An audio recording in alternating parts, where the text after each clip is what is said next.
And so Zentule, I won't quit. I won't keep quiet. I will say it as I narrate the unfolding memories. Memories blending tears, tears of bitterness, tears of happiness. Once upon, Rhodes Union Jack was buried. Once upon, Zimba was born. I vividly recall the oozing sounds of machine guns, the thunderstorms of grenades, the whirlwind hurricanes of helicopters. Tora Gidi, Tora Kava, Tora Iwe, Skopiri, Kikori, Tikados, Trabablas, Smart Tembo, Zukerai Mabunu, Akuvotelwa, Ano AZBCA stand. Tulia Zimbabwe Agricultural Show. And no Kwasene Mfaro, Munum Zimbabwe Agricultural Show, by stand here Zimbabwe prisons and correctional saves. Tiri Pasipe Shikamuche 115th edition. Tiri Neding in the Riguti, building bridges, connecting agriculture, industry and community. Isu Zimbabwe prison correctional saves, Tribute Shigo, Tribute transforming for economic change. Reintegrating rehabilitation into industrialization. Tiri muwanduzo, tiri po pakusandukwa. Tishidziza, tishidzidziswa, tishishandura. Ngichoni mina, ngichuti siyakukulwa, sikona siyafunda. We are in Zimbabwe Prison Correctional Safe Stand. Sezvo muchiona takadaiwo tiri munomu, tiri paZimbabwe Prison Correctional Safe Stand. Ndo matapinda munomu, ndo matiri. Mukatarisa kumadziro kwezo muchiona zvizere zvatiri kuita muno muZimbabwe Prison Correctional Safe. Asi zvinhu zvatiri tichita tichitandara zvakafanana neyandakapfeka worksuit ine ndo pairi under arts.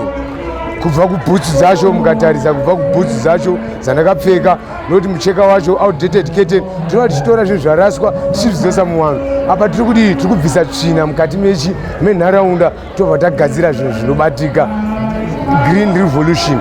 Taenda pachi, taenda pano paZimbabwe Prison Correctional Service, taenda kunodiwa, taenda kunodzidziswa, taenda kunopangwa, taenda kunoita zvese zviripo. Iyi chesi mitambo yeimwe mitambo yatinova tichitamba tichitandara tiri mukati memajeri tichitamba yakagadzirwa mechanism yesadza iri nemapepa ndo anogadzira zvinhu izvi kuti tiite sei titambe hedu mitambo yakasiyana siyana tichitandara tirimo mumajeri tichisona iheti dzatira tichisona idzi mapepa atira tichigadzira nawo zvese izvi tova tichiita tichidiko tiripo pakutransformwa, tiripo pakurehabilitatwa, tiripo pakuvandudzwa panese zvatira tichiita. Tiri kuti tiri kufamba nenozi 4 pillars of correctional service: rehabilitation, integration, innovation and moral support.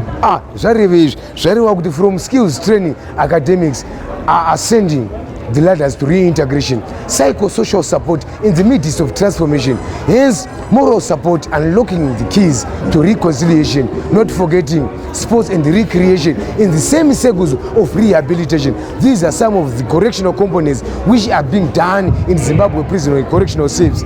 Tine nyaya itsva, nyaya yapisa mazuva anaya ndeyekuti chiko tiri kuchemerawo kuti dai hurumende yatibvisirawo pamaconvict kuti aiwa criminal record katichibvisirawo pacriminal record tiwanikewo tichipindawo muhurumende, tiwanikewo tichipindawo mumabasa akasiyana siyana, nekuti izvi you find kuti I have been equipped with so many skills but kuti ndichigamuchigwawo musociety umu ndinotakuti aiwa wakambopara mhosva, asi hongu handisi kuramba ndakambopara mhosva, asi tarisai kamaone madzidziro andaita ndakugona zvinhu zvakawandisa, ndava nemaprofessions andadzidza kubudikidza nemaprograms arimo mucheri, ko macertificate echi ndaanawo, saka ndichashanda kupi mushando ndine criminal record.